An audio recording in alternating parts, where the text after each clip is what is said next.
What's up, Basketball Brain fans and members? Listen, if you don't like and subscribe, the next time you play, the team you play against is going to get as hot as the Raptors were last night. You're just going to get demolished. Wasn't that crazy? We're doing a watch along of Game 3 last night, and I got to be honest, I don't think the Raptors are that good.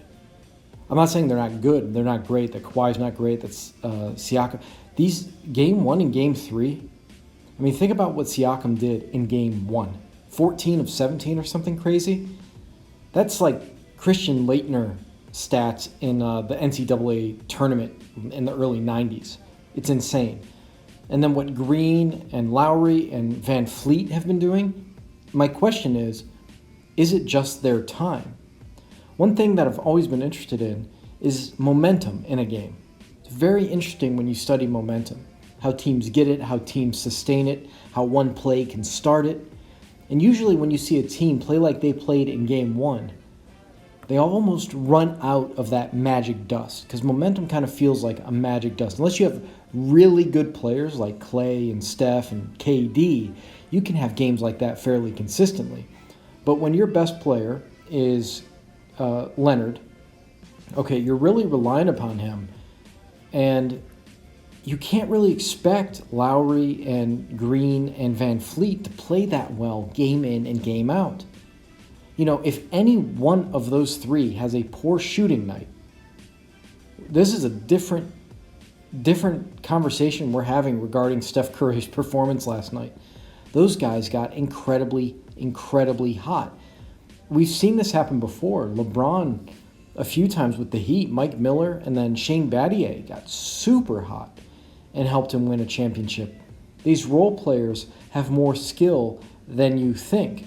And sometimes in these big moments, the defense is not focused on them, not cueing on them, and they get into a rhythm, and pretty soon they're unconscious. We saw Green do this nice dunk there by Kawhi.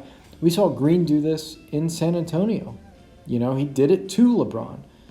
It's amazing what role players can do in 7-game series. Curry might got away with a little carry there. He was amazing last night. It shows you how good Curry actually is. And a lot of guys are comparing, you know, what he faced last night to what LeBron faced. I don't see the comparison for one reason. I mean, I do see why people would make the comparison, but LeBron was playing against, you know, a really good team, and you kind of expected those guys to make their shots. What Curry's playing against here were, for the most part, aside from Lowry, were a bunch of role players who got extremely hot. What are you supposed to do in that situation? They did a decent job on Kawhi. They did a decent job on Siakam, who makes a good move here. That was a nice move. They played relatively well, except they were sloppy with the ball, very sloppy with the ball. And we have to talk about the refs. The refs were horrendous this game, going both ways. Was not a fan of the reffing. They missed some goaltending. The contact calls were all over the place. You know, when you start a game, sometimes you get a feel for the game. They're going to let you play, let you bang a little bit, and you kind of get a sense for how the refs are going to act.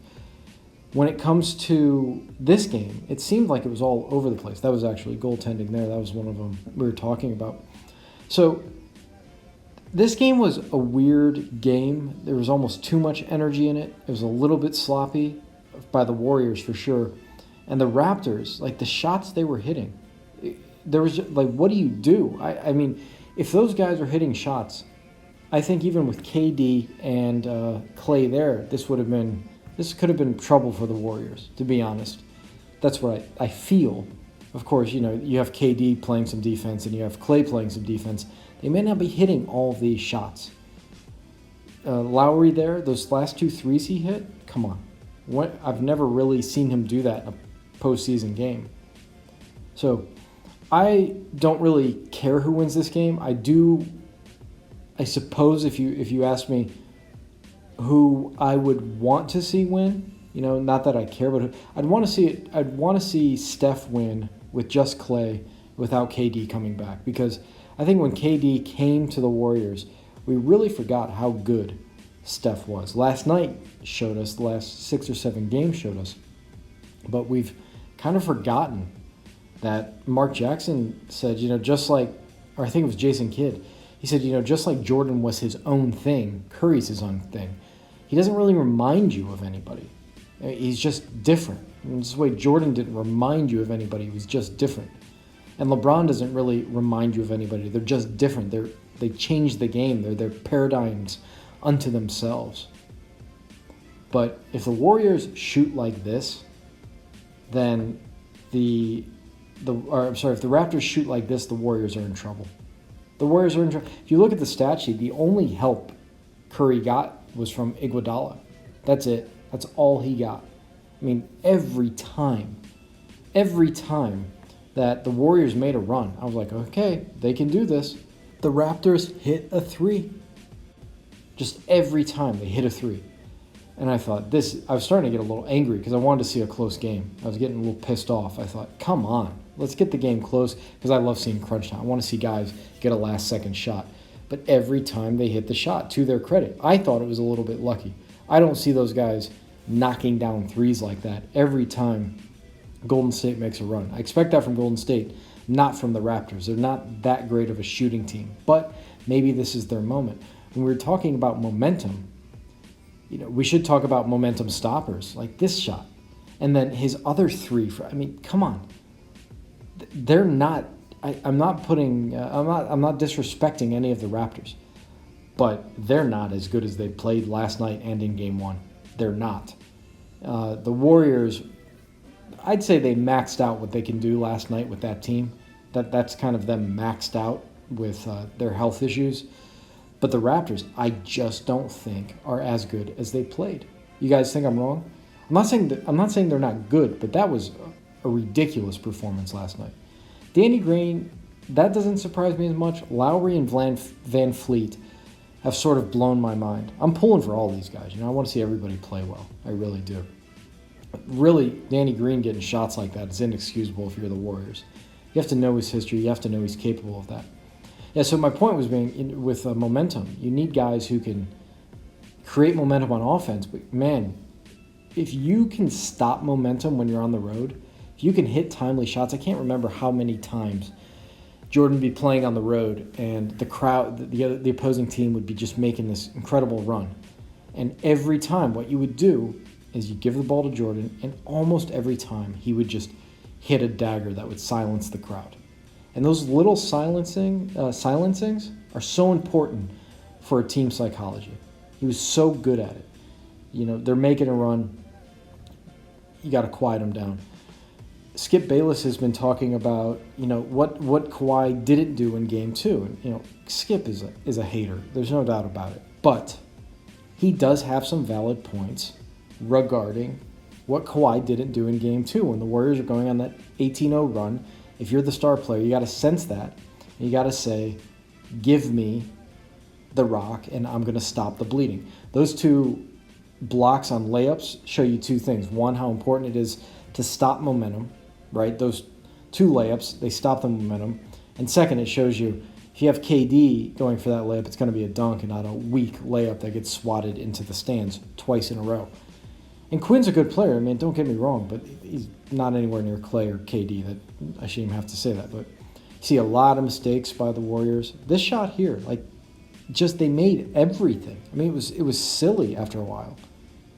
Really silly. This here, silly. I'm just saying, I don't know the Raptors are that good. I feel like this game, even with KD and Clay hurt, it still would have been a good game had these guys not gone unconscious. Maybe they're doing basketball brain. What do you guys think? Nothing you could do there when you get that mismatch. There were a few shots Curry had he made would have helped. I think I can remember two. He also missed some shots. It wasn't just the Raptors, but these guys were just hitting everything. Kawhi's just steady, calm as usual. I can't believe this one goes in. His shots either go in or they're horrible bricks. I don't even know his name. That was a goaltend, I think. But you can see they're just they're getting closer. I remember they're getting close, and they just, every time they'd score. Every time you get 10 points, Raptors would score. So, anyways, it was a good game. I don't expect the Raptors to shoot this well next game. The Warriors have a real chance. They have a real chance, even if KD and Klay don't play this shot. I mean, every time, it's still just a 10-point game right there. Curry hits 2 threes, it's a 4-point game. And then Kerr subs everybody out. Anyways, thought I'd just do a quick watch along. Make sure you check out boingvert.com if you want to dunk and you don't get blocked on those fast break layups. You can actually throw it down. Please like and subscribe. Check out basketballbrain.com for the full program. And if you don't like and subscribe, next time you play, you're going to get blown out by a team as hot as the Raptors.